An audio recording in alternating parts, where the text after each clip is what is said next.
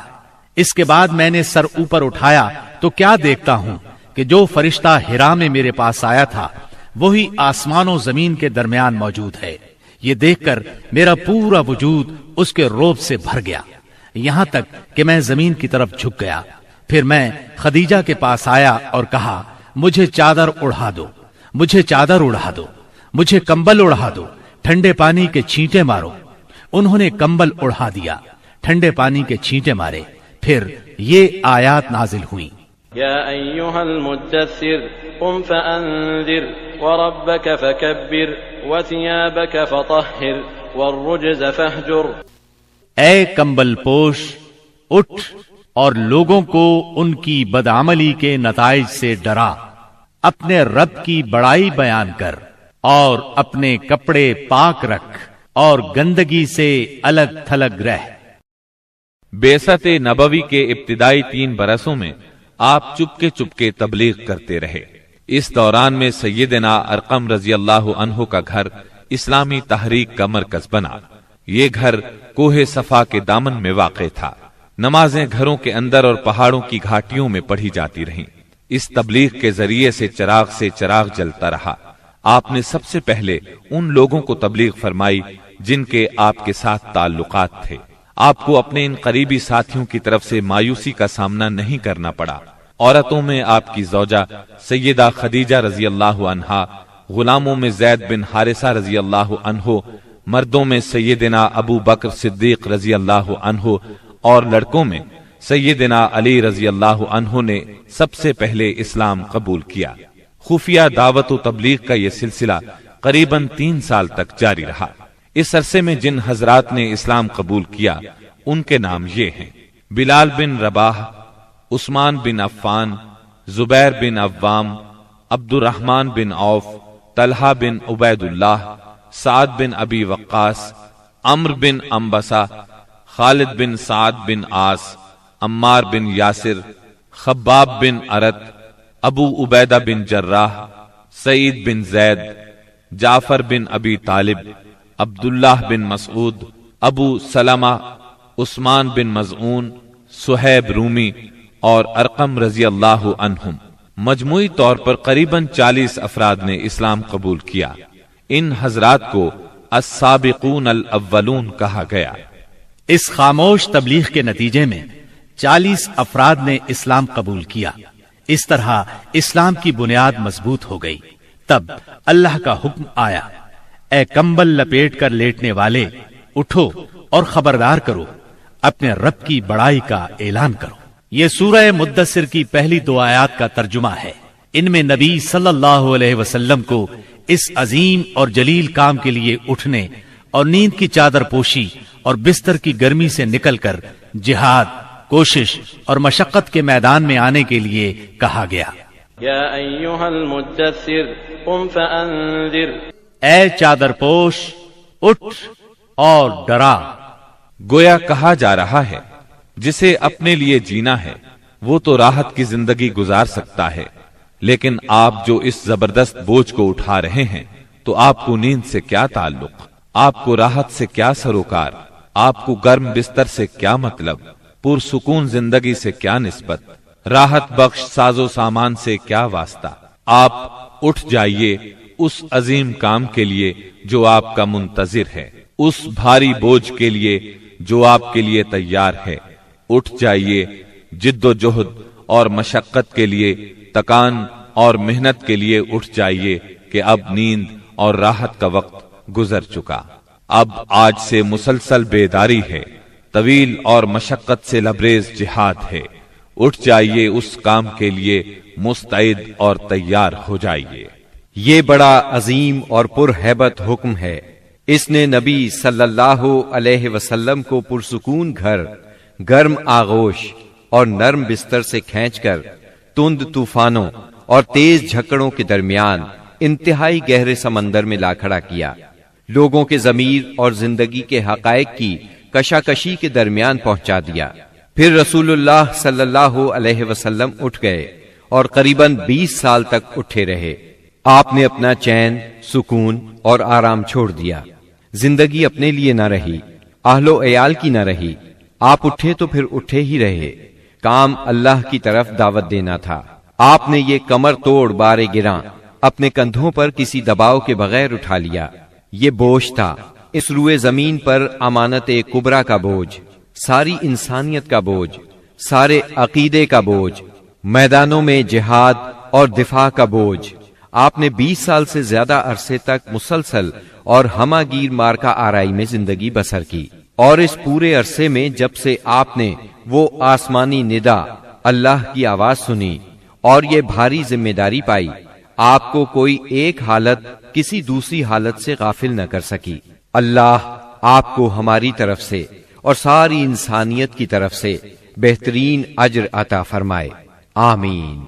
پھر اللہ تعالی نے آپ کو حکم دیا، فاصدع بما تؤمر واعرض عن المشرکین۔ اے نبی، جس بات کا آپ کو حکم دیا گیا ہے اس کا صاف صاف اعلان کر دیجئے اور مشرکین سے رخ پھیر لیجئے۔ پھر مزید حکم ہوا، وأنذر عشيرتك الأقربين واخفض جناحك لمن اتبعك من المؤمنين۔ اور سب سے پہلے اپنے قریبی رشتہ داروں کو کفر اور شرک سے ڈرائیے، اور جو ایمان لے آئے اور آپ کی پیروی کرے اس کے ساتھ نرمی اور شفقت کا معاملہ فرمائیے۔ جب آپ کو عام دعوت دینے کا حکم دیا گیا اور یہ ہدایت نازل ہوئی کہ آپ اپنے قریب ترین عزیزوں کو سب سے پہلے اللہ کے عذاب سے ڈرائیں، تو آپ نے صبح سویرے کوہ صفا پر چڑھ کر بلند آواز سے پکارا، یا صباحا۔ عرب میں یہ صدا وہ شخص لگاتا تھا جو صبح کے جھٹپٹے میں کسی دشمن کو اپنے قبیلے پر حملہ کرنے کے لیے آتے دیکھ لیتا تھا۔ آپ کی یہ آواز سن کر لوگوں نے پوچھا، یہ کون پکار رہا ہے؟ بتایا گیا، یہ محمد کی آواز ہے۔ اس پر قریش کے تمام خاندانوں کے لوگ آپ کی طرف دوڑ پڑے۔ جو خود آ سکتا تھا وہ خود آیا، جو نہیں آ سکتا تھا اس نے اپنی طرف سے کسی کو بھیج دیا۔ جب سب لوگ جمع ہو گئے تو آپ نے قریش کے ایک ایک خاندان کا نام لے لے کر پکارا، اے بنی ہاشم، اے بنی عبد المطلب، اے بنی فہر، اگر میں تمہیں یہ بتاؤں کہ اس پہاڑ کے پیچھے ایک لشکر تم پر حملہ کرنے کے لیے تیار ہے تو کیا تم میری بات کو سچ مانو گے؟ کیونکہ میں ایسی جگہ کھڑا ہوں جہاں سے میں ادھر بھی دیکھ رہا ہوں اور ادھر بھی۔ سب نے یک زبان ہو کر کہا، ہم آپ کی بات فوراً مان لیں گے، ہم نے کبھی آپ کو جھوٹا نہیں پایا، ہم نے ہمیشہ آپ کو سچا ہی پایا ہے۔ تب آپ نے فرمایا، میں تمہیں ایک سخت عذاب سے پہلے خبردار کرنے کے لیے بھیجا گیا ہوں۔ آپ کا چچا ابو لہب بھی اس مجمع میں موجود تھا۔ وہ آپ کا خطاب سن کر سخت برہم ہوا، کہنے لگا، ستیہ ناس جائے تیرا، کیا اس لیے تو نے ہمیں جمع کیا ہے؟ ایک روایت میں یہ بھی ہے کہ اس نے پتھر اٹھایا تاکہ آپ کو کھینچ مارے۔ اس طرح مکے میں اعلانیہ تبلیغ کی ابتدا ہوئی، لوگ مسلمان ہونے لگے۔ مسلمان ہونے والوں میں زیادہ تر نوجوان لوگ تھے۔ اس طرح ان کے بڑوں کو بہت دکھ ہوا کہ ہماری اجازت اور مرضی کے بغیر یہ کیوں پرانے قومی دین سے پھر گئے۔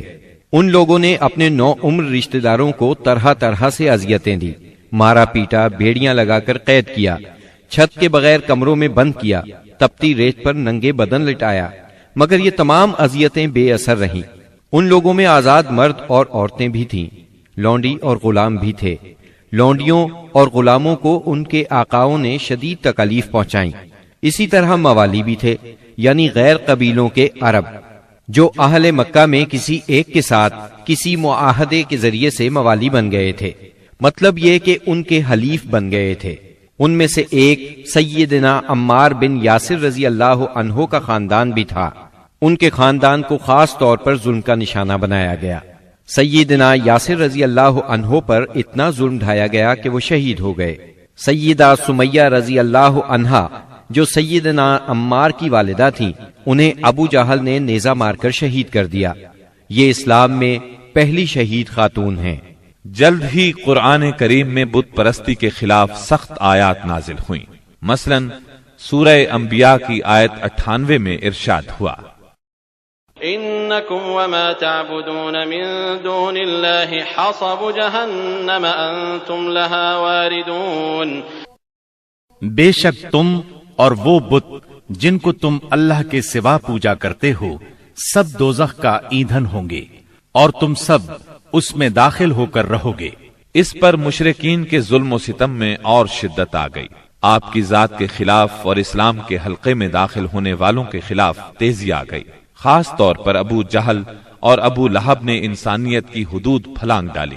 علانیہ تبلیغ کے بعد نبی صلی اللہ علیہ وسلم نے حرم میں اس طریقے سے نماز شروع کر دی جو اللہ تعالی نے آپ کو سکھایا تھا، اور یہی وہ چیز تھی جس سے قریش نے پہلی مرتبہ محسوس کیا کہ آپ کسی نئے دین کے دعوے دار ہیں. اس پر ابو جہل کی جاہلیت اور بھڑک اٹھی. اس نے آپ کو دھمکانا شروع کر دیا. آپ سے سخت لہجے میں کہا حرم میں اس طریقے سے عبادت نہ کریں. پھر ابو جہل نے قریش کے لوگوں سے پوچھا کیا محمد تمہارے سامنے زمین پر اس طرح اپنا منہ ٹکاتے ہیں؟ ان لوگوں نے کہا ہاں. اس پر اس نے کہا لات اور عزا کی قسم اگر میں نے اسے اس طرح نماز پڑھتے دیکھ لیا تو میں اس کی گردن پر اپنا پاؤں رکھ دوں گا اور اس کا چہرہ زمین پر رگڑ دوں گا. پھر ایسا ہوا کہ اس نے آپ کو نماز پڑھتے دیکھ لیا. وہ فوراً آپ کی طرف لپکا. وہ اپنے اعلان کے مطابق آپ کی گردن مبارک پر اپنا ناپاک پاؤں رکھنا چاہتا تھا کہ اسی وقت لوگوں نے اسے گھبرا کر خوف زدہ انداز میں پیچھے ہٹتے دیکھا. وہ اپنے منہ کو کسی چیز سے بچانے کی کوشش کر رہا تھا. لوگوں نے اس سے پوچھا تجھے کیا ہوا؟ اس طرح پیچھے کیوں ہٹایا؟ اس نے کہا میرے اور اس کے درمیان اچانک آگ کی ایک خندق اور کوئی ہولناک چیز تھی اور کچھ پر تھے. اس کی یہ بات کسی نے آپ کو بتائی تو آپ نے فرمایا اگر وہ میرے قریب پھٹکتا تو فرشتے اس کے چیتھڑے اڑا دیتے. سیدنا ابن عباس رضی اللہ عنہ سے روایت ہے کہ رسول اللہ صلی اللہ علیہ وسلم مقام ابراہیم پر نماز پڑھ رہے تھے. ایسے میں ابو جہل کا ادھر سے گزر ہوا. اس نے کہا اے محمد کیا ہم نے تمہیں اس سے منع نہیں کیا تھا؟ یہ کہہ کر وہ آپ کو دھمکیاں دینے لگا. جواب میں آپ نے بھی اسے سختی سے جھڑک دیا. اس پر اس نے کہا اے محمد تم کس بل پر مجھے ڈراتے ہو؟ اللہ کی قسم اس وادی میں میرے حمایتی سب سے زیادہ ہیں. ایک دن کسی جگہ اونٹ ذبح کیا گیا. ابو جہل نے عقبہ بن ابی معیط کو بھیجا کہ جا کر اوجھڑی اٹھا لائے اور جب آپ سجدے میں جائیں تو اس کو آپ کی پیٹھ پر رکھ دے. اس نے ایسا ہی کیا. وہ اس قدر وزنی تھی کہ آپ سجدے سے سر نہ اٹھا سکے. سیدہ فاطمہ رضی اللہ عنہا اس وقت بچی تھیں. انہیں اطلاع ملی تو وہ دوڑی آئیں اور اس غلیظ بوجھ کو آپ کی کمر مبارک سے اتارا. سیدنا عمرو بن عاص چشمدید واقعہ بیان کرتے ہیں. ایک روز نبی اکرم صلی اللہ علیہ وسلم خانہ کعبہ میں نماز پڑھ رہے تھے. عقبہ بن ابی معیط آیا.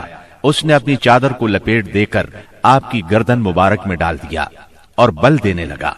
جب اس نے بل پر بل دیے تو آپ کی گردن مبارک بھنچ گئی. آپ اسی طرح اطمینان قلب سے سجدے میں پڑے رہے. اتنے میں سیدنا ابو بکر صدیق رضی اللہ عنہ وہاں پہنچ گئے. انہوں نے دھکے دے کر عقبہ بن ابی معیط کو ہٹایا اور ان سے فرمایا أتقتلون رجلا أن يقول ربي الله وقد جاءكم بالبينات.